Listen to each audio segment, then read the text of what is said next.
Hello, good morning, good afternoon, good evening. From every part of the world you're actually watching this video from. My name is Obazele Kelvin from Most Homes, and today I want to talk about real estate.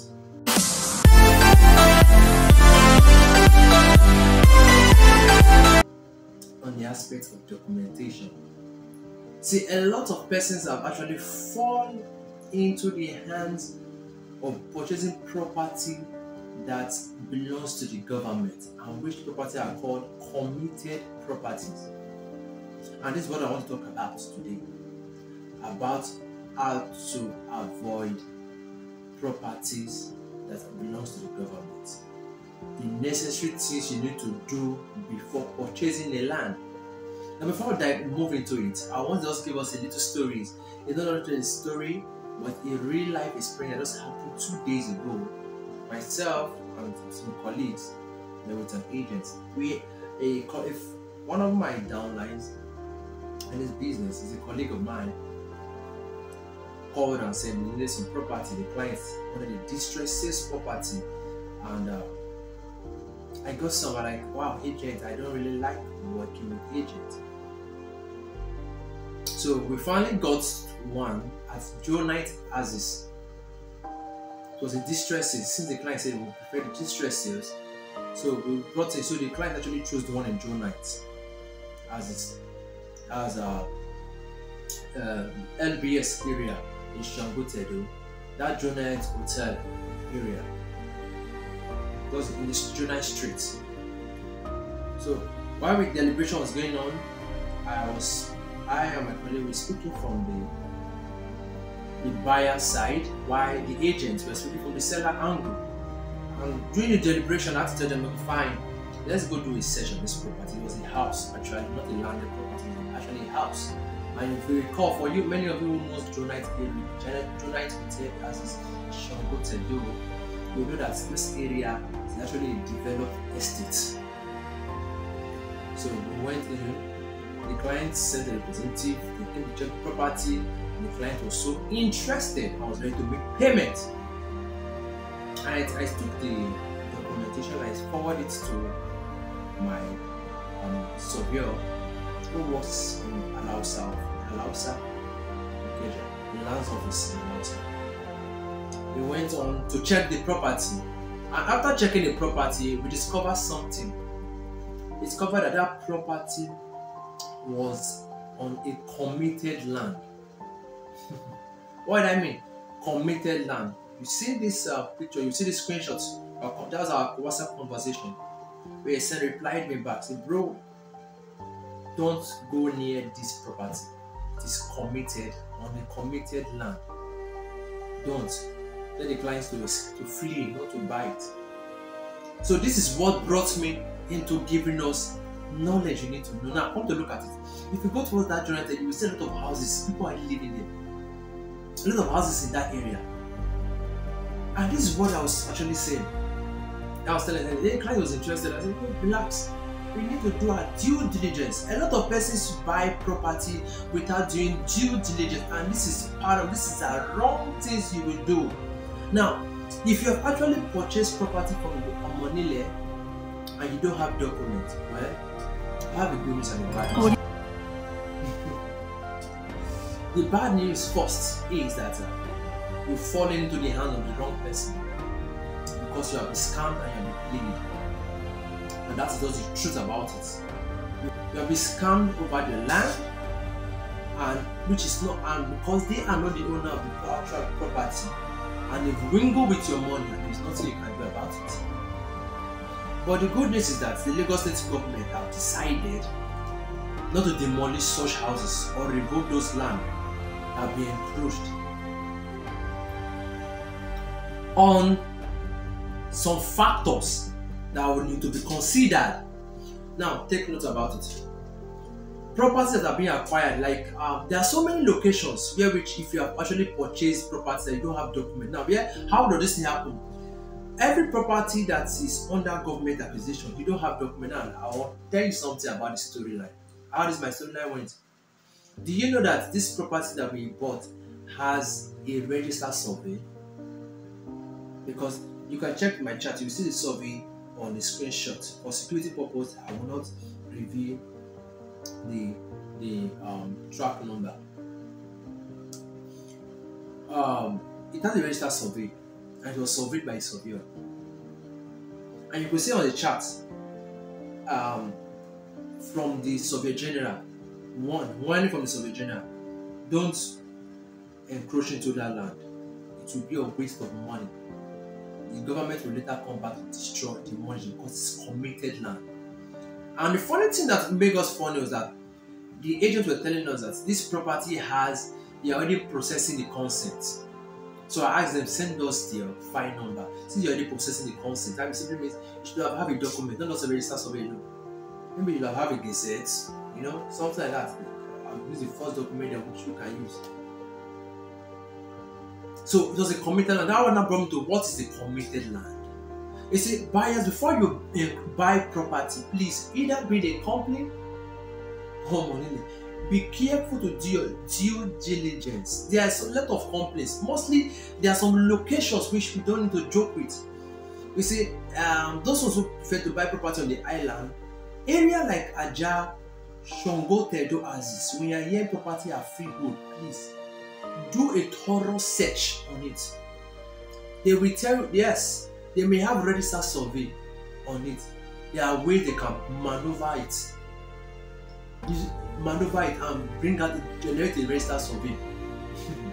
There's nothing that is not done in this government. Now, come look at it. If you hear a property is a freehold, just having a registered survey and a deed of assignment, in Shongo Tedo Oasis, please do your due diligence. Do your due diligence. I do tell people, I say, now, if the property you are buying on the island does not have a CFO consent or is not gazetted, be conscious. If it is government allocation, fine. You know that property was purchased from the government. If it's CFO, now take note, even also is in CFO, we have fake CFO, and you will not even when you give it to a surveyor to check it cannot sit on the seal until they take it down to a lands office. And from the lands office, they need to go and examine it thoroughly, because now they're just taking it there. That's what doing a thorough checking to confirm that it's free from government appropriations. So, as I was saying, what are committed land?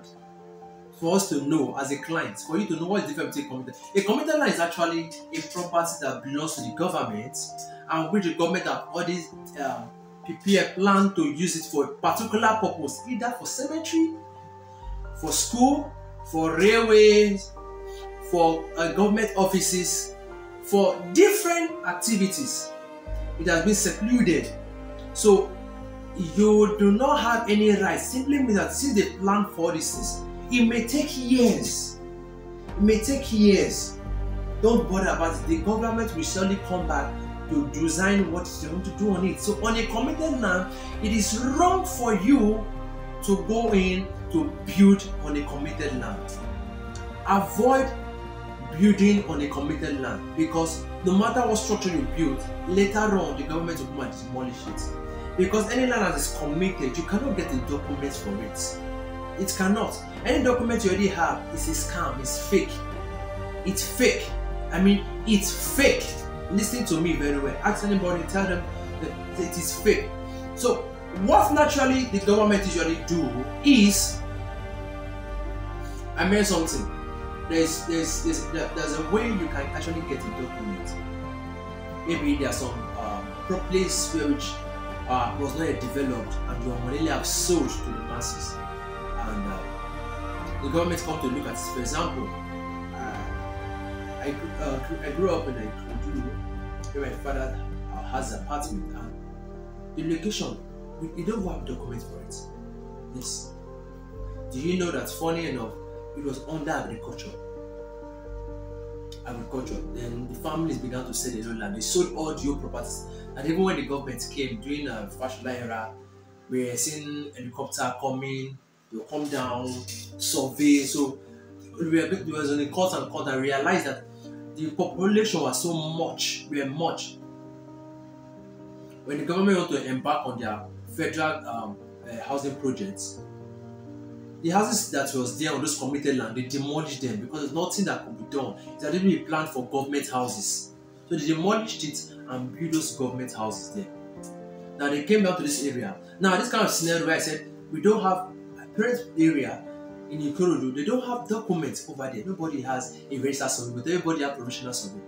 Even registered, nobody was able to have it. So what is going to happen in such scenario where which now the developers have taken over? Then it's supposed to be for agriculture. Houses have taken over it, so there's no longer bush anywhere. It's now all structure. What the government will have to do to such location is that there's a document called RAT, which is called ratification, which is no longer ratification. Now, it has now been turned to regularization. Now, according to the Land Bureau law, regularization is a policy of grace that is available to squatter or uncommitted government land. To squatters or uncommitted government land. And this is an opportunity to obtain legal title to the land. So it's an opportunity for whoever actually purchased the plot to have a legal title to the land. For those who encroached into the government land. So it's a process of allocating government land to someone who was previously occupied the property without lawful authority from the legal state. So basically, those who actually occupied it, who are illegal occupants of the government land, this time around they will have to come back to get the documents back. The government is now giving what we call regularization. Now, the regularization, when the regularization is done, you have the opportunity to have a CFO document. Is that a gazette, depending after the regularization is being done, you can have a consent. So, but the fact is that during regularization, you will spend double times two of the actual money you used in acquiring that property from the criminals, which we call the moneyless. So, if you actually buy any property from any company, first of all, please make your findings. Search whether it's a company. Do your due diligence. It is important. It is imperative. As an investor who is going to be investing in money in purchasing property, do your due diligence. That is one paramount thing. Then, where can regularization work for? What kind of property? If it is a property that I mentioned, regularization is done on property that is owned by the government. But regularization can only be considered when the property has the 7 criteria. Number one, that the property must not be situated in a government scheme, number 1, estate or committed area.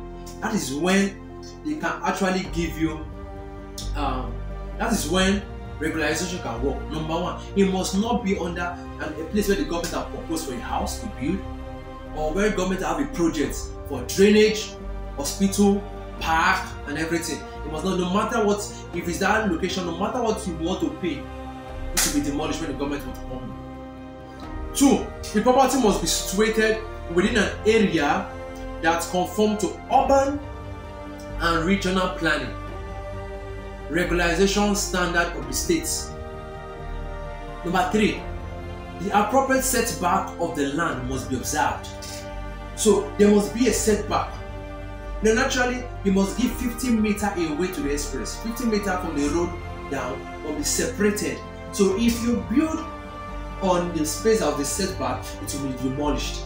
If you build on a place where the electricity NEPA poles into pass, it will be demolished. If you build where there's supposed to be a drainage, it will be demolished.